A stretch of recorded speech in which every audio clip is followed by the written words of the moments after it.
بسم اللہ الرحمن الرحیم۔ سامعین و ناظرین، امید کرتا ہوں کہ تمام احباب ایمان و صحت کی بہت اچھی حالت میں ہوں گے۔ اللہ کریم آپ سب کو سلامت رکھے۔ کیا محرم میں کالا سوٹ پہننا جائز ہے؟ ثواب کا کام ہے جی آج کل تو پہننا، محرم ابھی شروع نہیں ہوا، اس لیے تاکہ ان کو بتائیں آپ جنہوں نے نبی اسلام کے اوپر جھوٹ باندھا ہے، یہ کتنا بڑا جھوٹ باندھا ہے انہوں نے کہ انہوں نے نبی اسلام کی طرف ایسی باتیں منسوخ کی ہیں کہ کالا لباس جہنمیوں کا لباس ہے، حالانکہ کالا لباس نبی اسلام کا سب سے مرغوب بلکہ کہنا چاہیے محبوب لباس ہے۔ آپ کا جھنڈا کالا تھا، ویسے تو آپ کو کہتے ہیں خراسان سے کالے جھنڈے آتے ہوئے دیکھو تو استقبال کرنا، اس میں خلیفۃ اللہ مہدی ہوں گے تو وہ بھی کالا سفید کروا لینا تھا نا۔ یہ حدیث نہیں مسند احمد کی بیان کرتے ہیں اور مشکات سے؟ ہمارا دعویٰ ہے کہ جہلم اکیڈمی یہ دنیا کی سب سے بڑی بےہودہ اکیڈمی ہے۔ انجینئر محمد علی مرزا سے ایک بندے نے سوال کیا کہ حضرت محرم میں کالا لباس پہننا یہ کیسا ہے؟ تو اس پر حضرت قبلہ نے جواب دیا کہ آج کل محرم میں کالا لباس پہننا یہ تو ثواب کا کام ہے۔ ہماری طرف سے پہلی گزارش تو یہ ہے کہ اس پر دلیل پیش کیجئے، اس پر قرآن کی آیت پیش کرو، حدیث مبارکہ پیش کرو کہ محرم میں کالا لباس پہننا یہ ثواب کا کام ہے۔ یہ شخص کہتا ہے کہ آج کے علماء سے لے کر مجتہدین تک یہ تمام کے تمام یہ دین میں کمی اور اضافہ کرنے والے ہیں اور یہ دین کو گھلنے والے ہیں، اور یہ کہہ رہا ہے کہ محرم میں کالا لباس پہننا یہ ثواب کا کام ہے۔ اس کے کہنے سے تو ثواب نہیں ہوگا، اس کے کہنے سے تو اس کا جواز نہیں ہوگا۔ آپ کا دعویٰ ہے کہ محرم میں کالا لباس پہننا ثواب کا کام ہے، اس پر قرآن کریم کی آیت، حدیث رسول اور صحابہ اور اہل بیت کا عمل پیش کیجئے۔ نمبر 2، اس نے اس حوالے سے 3 احادیث مبارکہ پیش کی ہیں۔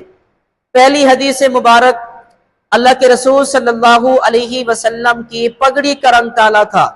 دوسری حدیث مبارک، اللہ کے رسول صلی اللہ علیہ وسلم کے جبے کا رنگ کالا تھا۔ ابا آپ کالی پگڑی پہنے یا آپ کالا جبہ پہنے ہم منع نہیں کرتے، آپ پہنے، آپ پہنتے رہیں، اس سے ہم نہیں روکتے۔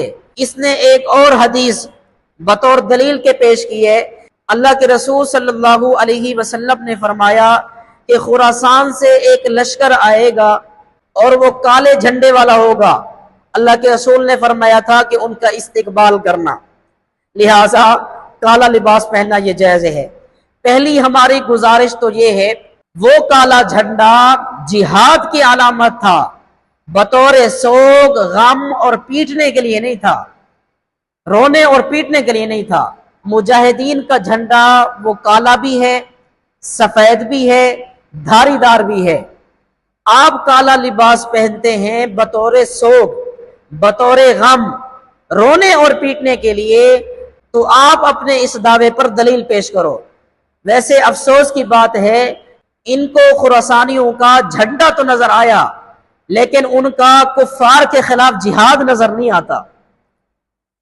بس صرف کالا جھنڈا دیکھ لیا، جی یہ ہمارا ہے، یہ نہیں دیکھیں گے کہ ان کے پیچھے اعمال کیا ہے، حقائق کیا ہے، عقائد و نظریات کیا ہیں۔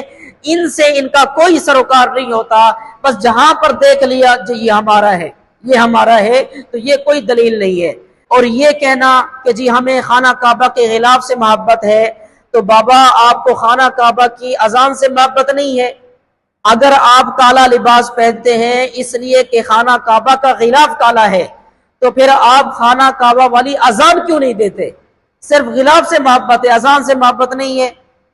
اور سیاہ لباس کے متعلق ائمہ اہل بیت کی تعلیمات بھی آپ سماعت فرما لیں۔ فروع کافی اور من لا یحضرہ الفقیہ، ان دونوں کے اندر امام جعفر صادق رحمہ اللہ کا فتویٰ موجود ہے۔ ایک بندہ نے پوچھا کہ حضرت میں سیاہ ٹوپی پہن کر نماز پڑھ سکتا ہوں؟ حضرت رحمہ اللہ نے فرمایا نہیں، یہ سیاہ رنگ جہنمیوں کا لباس ہے۔ من لا یحضر الفقیہ کے اندر حضرت علی المرتضیٰ رضی اللہ تعالیٰ عنہ کا فرمان موجود ہے۔